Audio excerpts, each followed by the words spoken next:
Good morning, everyone. And I'm in Lolita, and yes, you already know what this is pertaining to.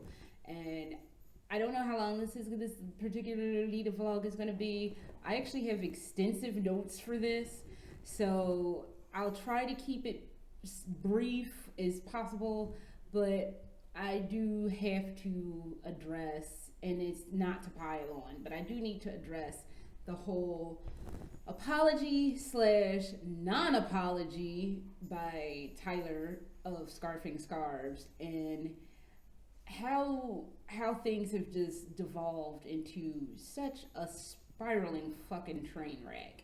But I'm gonna take a different kind of look at this. I'm gonna look at it through a different lens than just tell how I feel and say my piece and be done. I kind of want to take a different viewpoint because I think this kind of, everybody has said how they feel, but I'm going to give you kind of how I feel and kind of some of the points that she was trying to make. And I'm not going to justify what was said by Tyler, but I just kind of want to address some of the things that went on there in that whole 48 plus minute shit show.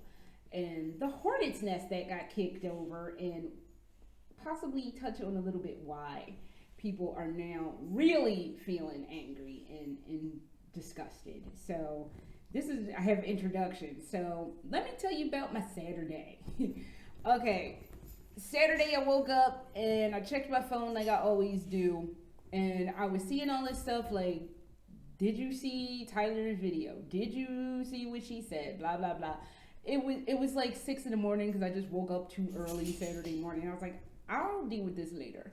So as it was going on, and I see everybody getting more and more incensed, I was just kind of like, okay. So I watched it, and it immediately, like not immediately, but somewhere along the way, it rubbed me really the wrong way. And I was just kind of like, girlfriend, you going in territories that you don't need to be dipping your toe into, because you're not right. You need to stop. And it didn't stop, and it just completely devolved into where we are right now. But I'm still talking about Saturday. So I did a whole live journal entry for this.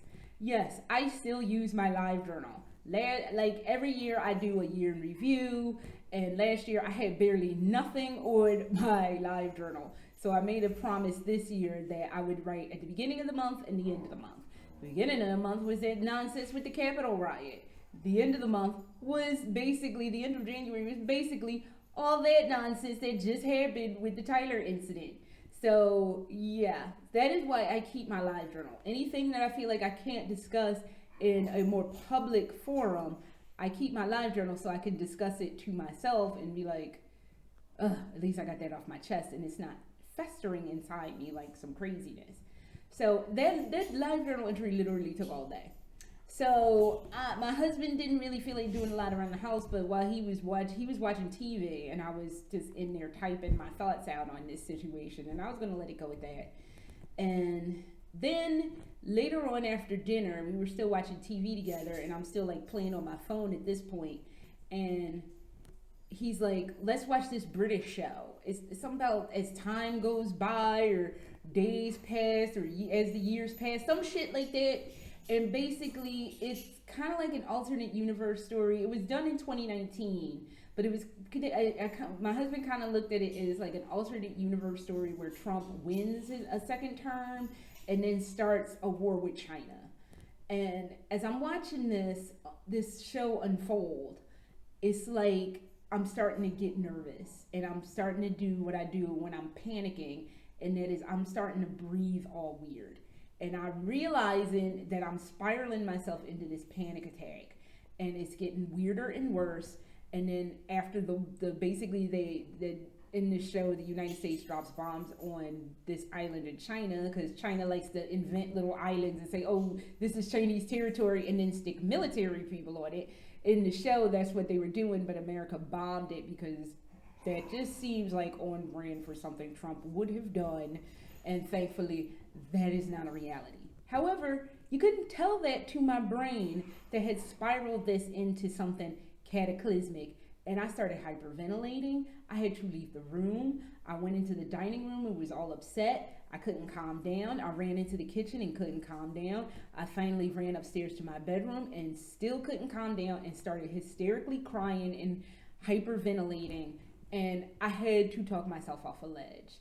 And later on, I realized why all of that spiraled into what it did, and that is because of all the ugliness that 4 years of Donald Trump's presidency had brought, all the ugliness he had brought out in everybody. So that is why when I saw that show, it spun me into a really bad place. And it made me realize, because this is number 2, the anxieties I have as a black woman existing in a space where racial tensions are at an all-time low. So there is kind of like this dread that you feel as a whole, as a black person, of, do I belong in this space? And even if you don't outwardly project that when you're in mixed company, as it were, you always kind of feel, do I belong? Because in a weird kind of strange way, and I'm not saying this is for every black person that walks the planet, in a weird way, you're always kind of in your head like, am I going to be accepted in X group of mixed people? So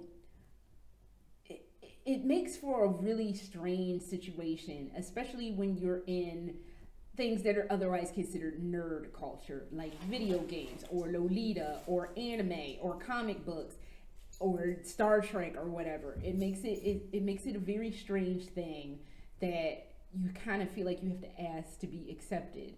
And generally, people are accepting when you meet them in person. Meeting people online is a whole other animal, and people can hide their bullshit behind a computer or phone screen, but you always wonder when you're in a one-on-one real life situation, like, is this going to be a problem? So there is kind of like always this underlining, if I go to this meetup, this Lolita meetup, am I going to be like having an issue with people? And that's the one thing I don't think anybody can fully ever understand when you're not a Lolita of color in a space that pretty much a famous Japanese person outright said, well, Lolita's really only for people who have lighter skin because it just looks better on lighter skin. I won't name who said this, but a famous Japanese Lolita model said that. And it's disparaging, but fuck that lady. I wear what I want because I want to wear what I want. So, oh well. And that's kind of like why I had that panic attack so bad. It just was covering a lot of insecurities and anxieties that we have all felt as people of color over the last 4 years. Trump exacerbated a lot of ugliness that was hiding under the surface. And I don't know if that's a good thing or a bad thing. Part of me says it's a good thing because we had been told after Obama had became president, oh, well, racism isn't a problem, but Trump and you have all this fuckery go on. So I don't know if it's a good thing or bad thing, but the one sticking point is we need to get this shit together and learn how to figure out how we're going to get along with one another. But that's a topic for a whole ass other day that I can't even touch. I got to stay on point with my list here. And I have number 2, finding peace. And I'm going to have to pivot back to that because the only refuge we have is our fandom, fun, happy stuff.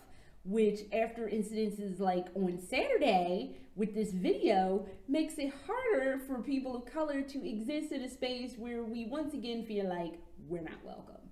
So I have to pivot back at a different point, maybe in a different video altogether, to do I find peace? I find peace in my frills, I find peace in who I am, but the rest of it, I don't know if I'll ever find peace with. So that's kind of fucked up, but so goes life.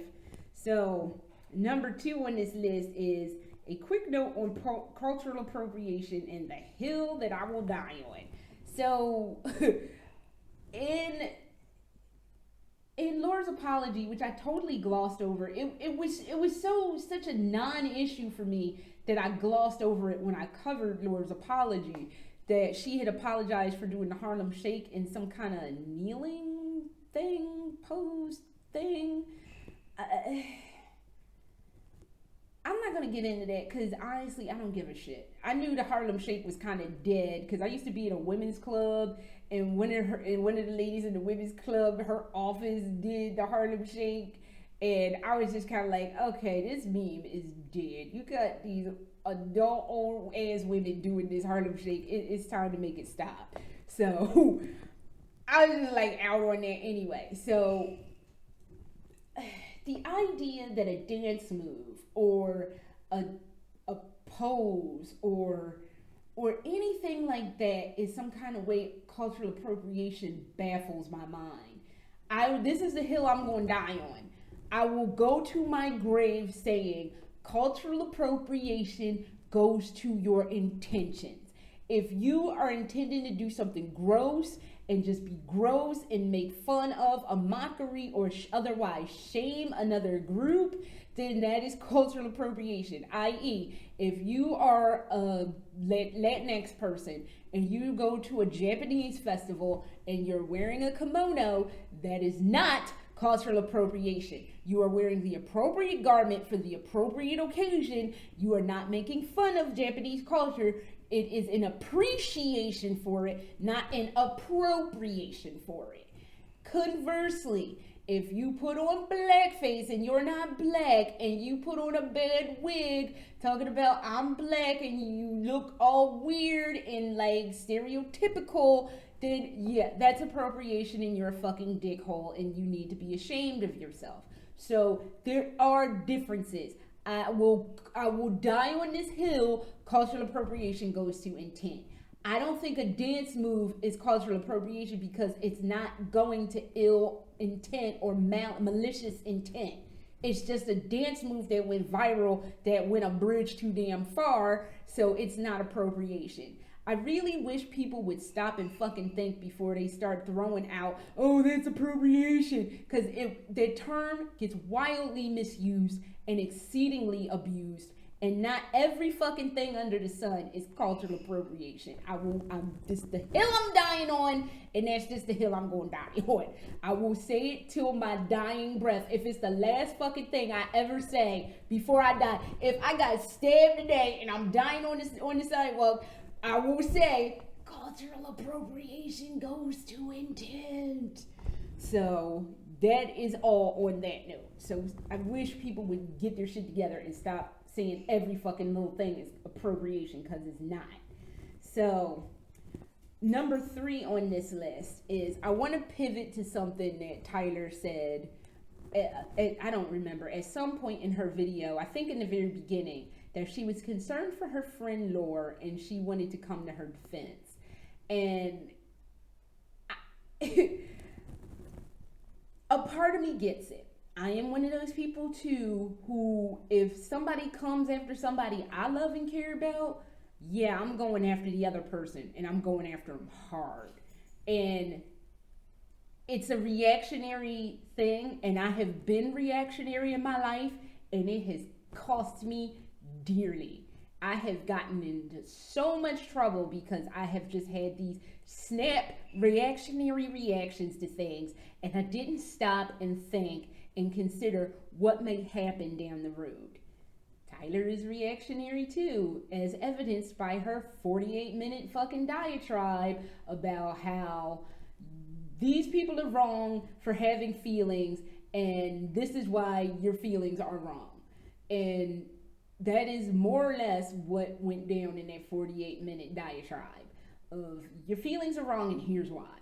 So I understand that you want to be a good friend. I understand that you saw your friend hurting and you got scared for her, so you lashed out at everyone else and completely disregarded actual genuine pain, fears, and anxieties that Lolitas of color have in a space when online We are constantly, as a group, demonized and told we don't belong.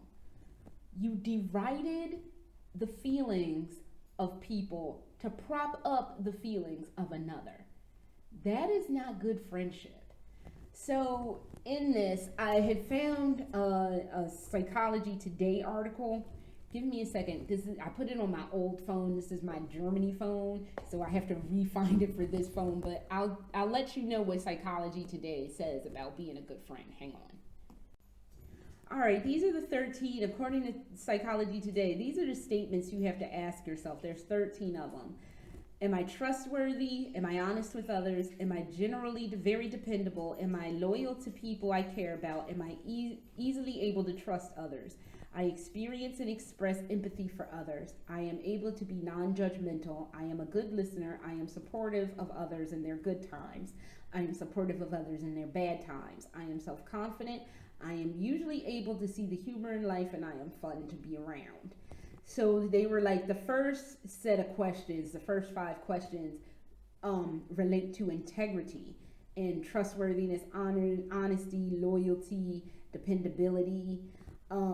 The next set of traits are traits of caring about people, able to withhold judgment, good listening skills, being empathetic, and traits of congeniality, which are the self-confidence, seeing humor, being fun to be around. I do not doubt that Tyler may be a fun person to be around. I do not doubt that. I do not doubt that she has some mode of self-confidence, because as Lolitas, we all have to have some form of self-confidence, because this is a lot to take in. So I get that. But in trying to be a good friend, she kind of lacked empathy for other people other than her friend. And she definitely didn't listen to her friend. Nor told her, and she does make this statement in her video, she told me not to do this, but I did it anyway. And it's just like, you're not being a good friend because you're not listening to what she needs and what she wants. You are just having a snap judgment moment because you're angry and you want to defend her. Tyler makes the statement that she's a woman Laura's an adult woman who doesn't need anybody to come to her defense. I would agree with that statement. However, if that's the statement you're putting out, then why are you putting out a diatribe, basically, again, deriding whole groups of people who have legitimate grievances, legitimate fears, legitimate anxieties? Why are you deriding all of that to prop up someone else's pain? You kind of got to step back and ask yourself this question. And that's not a question you need to answer to me.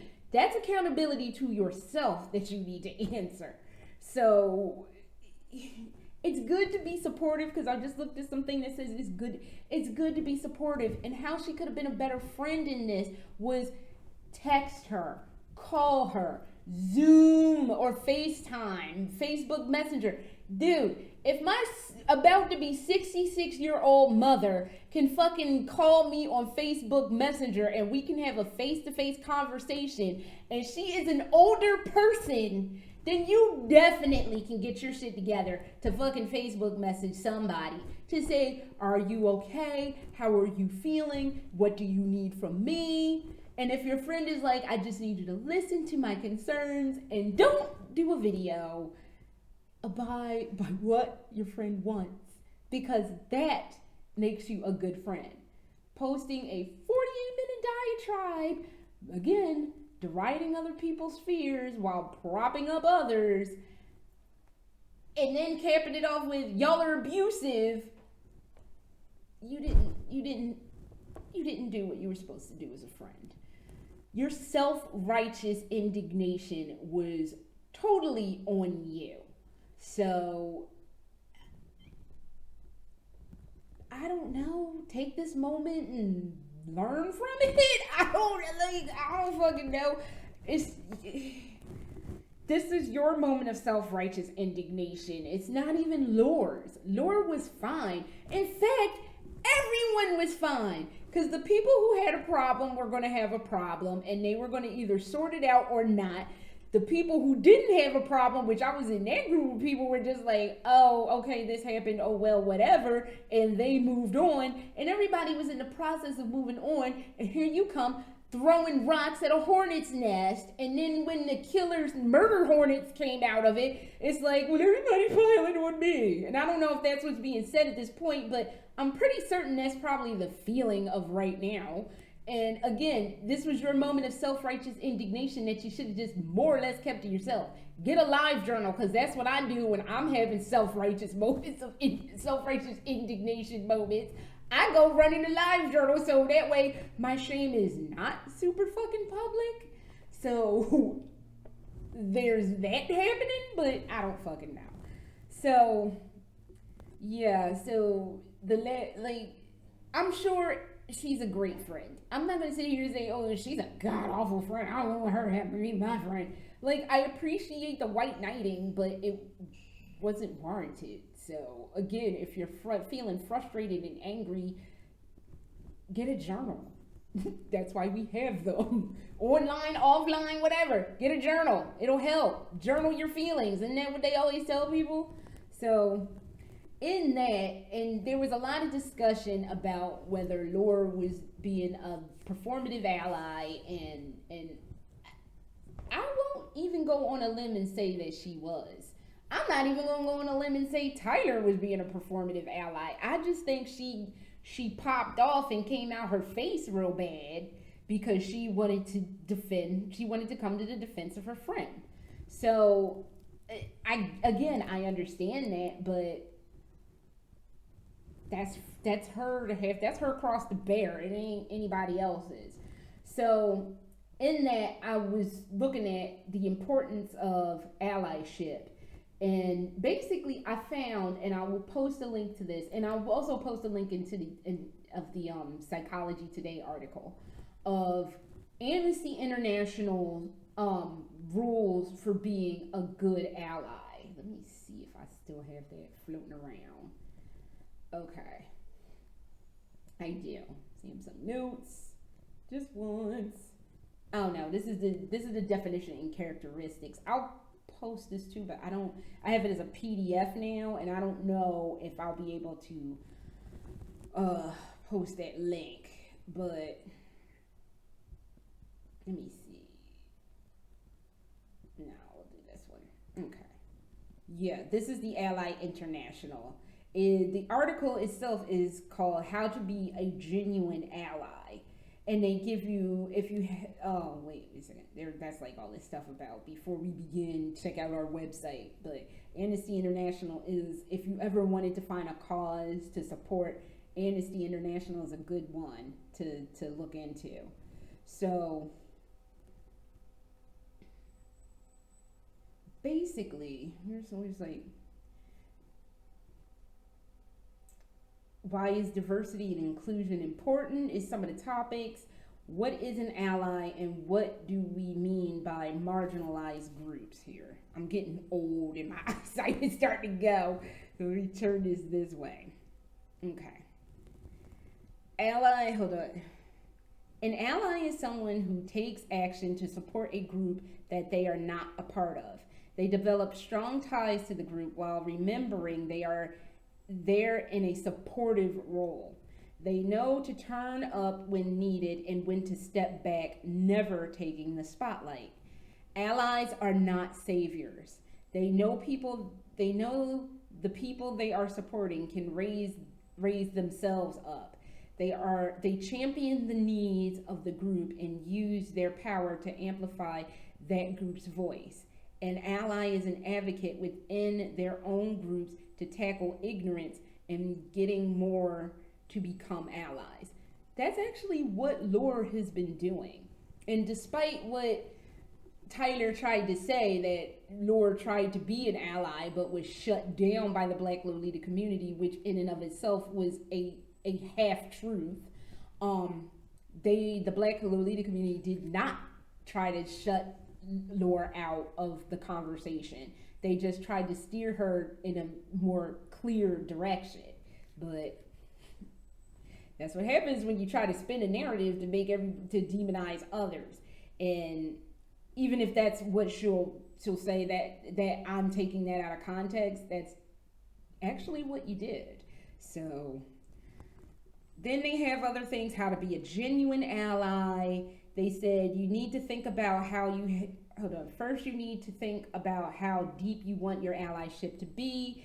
Share messages from the community to amplify their voices. Keep an eye out for when there are calls for support and be there for them.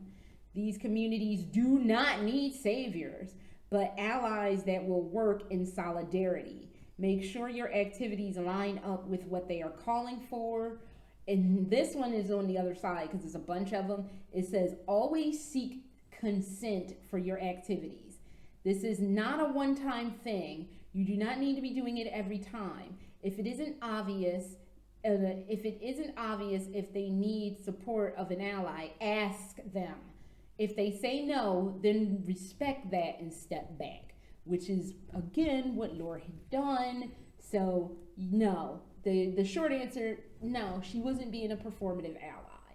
So, I will post this up because this article, I read this and was just like, yes, they get it. So, this article was on point. I will definitely be posting a link to this in the description. And if you want to be an ally to anybody, I think you really should read that and get a clear understanding of what it truly means to be an ally to a group of people. So, with that being said, I'm going to move on to responsibilities and ownership. Because the next day, Sunday, as I'm like reeling from having had a panic attack about all the stuff that I had suppressed and kept to myself and had not really realized until all this ugliness got dredged up, I started getting apologies from multiple people, multiple white people, saying that they were sorry about what Tyler did and said. And I want you guys that are white Lolitas and white people to repeat this after me. Well, damn, that is fucked up what Tyler said. I'm going to be clear about this. I want you to, and I'm dead serious, repeat after me. Well, damn, that is fucked up what Tyler said. Now, I need you to repeat that to yourself over and over and over until you understand that you as an individual did not say this. Tyler did. You as an individual are not responsible for Tyler. She does not speak for all white Lolitas / white people. As I do not speak for all black Lolitas and black people. You are an individual. You are not to own what Tyler said. It is not your responsibility. This goes for all my white followers and friends. This goes for Laura. None of you people are responsible for Tyler's actions. Tyler is responsible for Tyler's actions. You are not. You don't have a dog in that fight. And I don't want you to put a dog in that fight. That's her dog, that's her fight, that's her cross to bear, and that's her having to deal with all of that. You are not to take ownership of it. And I don't want anybody ever feeling like they have to make apologies for the dumb, self-righteous indignation of others.